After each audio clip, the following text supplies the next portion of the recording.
नमस्कार, मैं रवि पंडित और इस वक्त मैं हूँ पालघर में। पालघर में नगर परिषद का चुनाव शुरू है। नगर सेवक भी खड़े हो रहे हैं और नगर अध्यक्ष यहाँ चुने जाएंगे। तमाम पक्ष के लोग यहाँ पे हैं। रणनीति की जा रही है, राजनीति की जा रही है और जो वोट हैं, उस वोटरों को अपने पक्ष में लेने के लिए सभी उम्मीदवार जी जान लगा दे रहे हैं। इसमें कुछ लोग नाराज भी हैं, कुछ लोग खुश भी हैं और राजनीति चरम सीमा पे है कि जो सत्ता राज्य में एक साथ में है, वही पालघर जिले में अलग अलग हो गई। यानी कि शिंदे गुट, शिवसेना और बीजेपी। शिंदे गुट और बीजेपी से मिला के 60 उम्मीदवार खड़े हुए हैं नगर सेवक के लिए और वैसे ही नगर अध्यक्ष के लिए अपने अपने गुट से लोग खड़े हैं। हालांकि हमारे बीच में पालघर वसीम विरार के जो यहाँ सांसद हैं, सावरा जी, उनसे हम बात करेंगे कि आखिरकार ऐसा क्यों हो रहा है और जहां राज्य में एक साथ में है, वहीं पे जिले की चुनाव के लिए अलग कैसे हो गए। सर नमस्कार। का सवाल तो खड़े हो रहे हैं कि महाराष्ट्र राज्य में शिंदे गुट, शिवसेना और बीजेपी एक साथ में है, वहीं पालघर में आके नगर परिषद चुनाव में अलग अलग हो गए हैं। ऐसा क्यों हुआ और ऐसा होने पे इस चुनाव में कितना असर पड़ेगा। निश्चित तौर पे महाराष्ट्र राज्य में भारतीय जनता पार्टी, शिवसेना और राष्ट्रवादी की सत्ता है।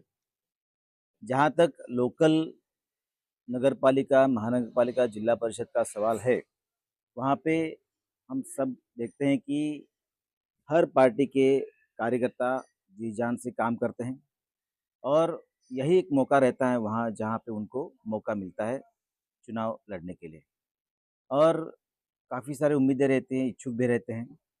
इसीलिए वरिष्ठ तौर पर ऐसा निर्णय लिया गया जहाँ पे पॉसिबल है वहाँ पे युति किया जाए। जहाँ पे जिसकी ताकत है वो खुद इंडिविजुअली लड़ सकता है और कहीं-कहीं फ्रेंडशिप फ्रेंडशिप के तौर पर मैत्रीपूर्ण जैसे बोलते हैं, वैसे हम चुनाव एक-दूसरे के सामने लड़ सकते हैं। और हमने पिछले समय में ये भी देखा है, जब-जब भारतीय जनता पार्टी और शिवसेना आमने-सामने होकर लड़ी है, तब-तब दोनों पार्टी के सीट्स बढ़ी है और इसीलिए मुझे लगता है कि पालघर ज़िले में भारतीय जनता पार्टी इंडिविजुअली लड़ रही है। मुझे निश्चित तौर पे खातरी है कि 4 ही जगहों पे भारतीय जनता जनता पार्टी के नगराध्यक्ष बनेंगे। सर आपके आने के बाद जब से आपने खासदार का चुनाव जीता है, तो हेमंत सौरभ जी एक ऐसा नाम हो गए हैं कि लोगों के जो उनके कार्यकर्ता हैं, जो पदाधिकारी उनको समझा के रखते हैं और विवाद उत्पन्न नहीं होता है, लेकिन चुनाव में विवाद उत्पन्न हो रहा है। कई लोग नाराज भी हैं। दूसरी बात, पहले जो साथ में थे, यानी कि शिवसैनिक और बीजेपी वाले साथ में काम करते थे, अब इस चुनाव में अलग अलग हैं। तो जो वोटर हैं, वो भी कंफ्यूज होंगे आखिरकार वोट किसे दिया जाए और जो लोग नाराज है उनके लिए और जो वोटर कंफ्यूज है उनके लिए क्या कहेंगे आप। नहीं, कन्फ्यूज़ होने की ज़रूरत नहीं है। जो अ, जहाँ से चुनाव लड़ रहा है, जो हमारा काम कर सकता है, वही लोकल लीडर बन सकता है।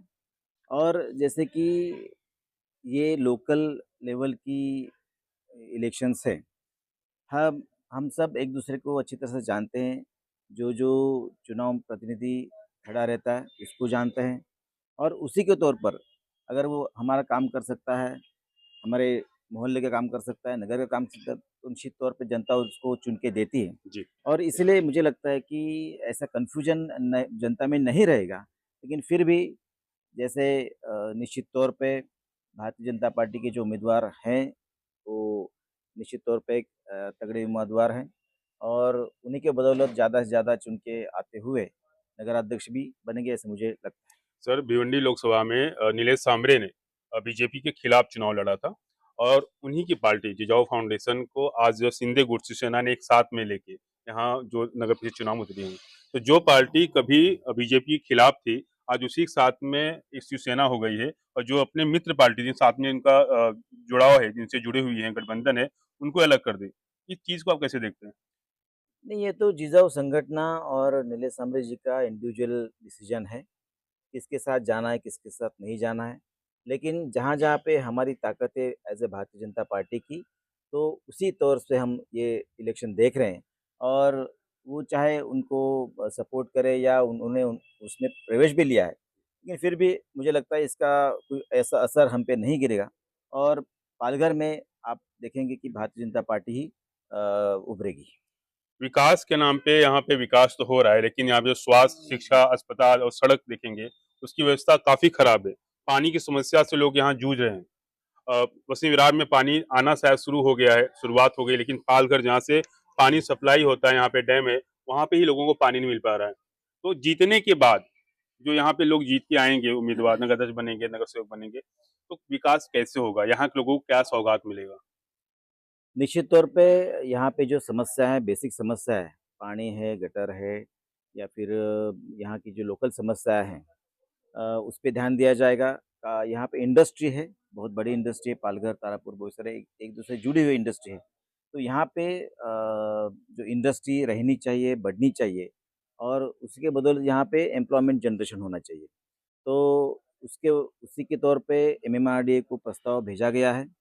उसको एक अच्छे तरीके से उसका फ़ॉलो अप ले लिया जाएगा और आने वाले समय में सभी जो बेसिक सुविधा हैं, वो अच्छी करने के लिए अगर नगर पालिका भारतीय जनता पार्टी की बन गई, तो मुझे विश्वास है कि हमारे जो नगराध्यक्ष बैठेंगे और नगर सेवक जो काम करेंगे, जनता उससे खुश रहेगी। जी, धन्यवाद सर। हमारे साथ में थे खासदार हेमंत सावरा जी।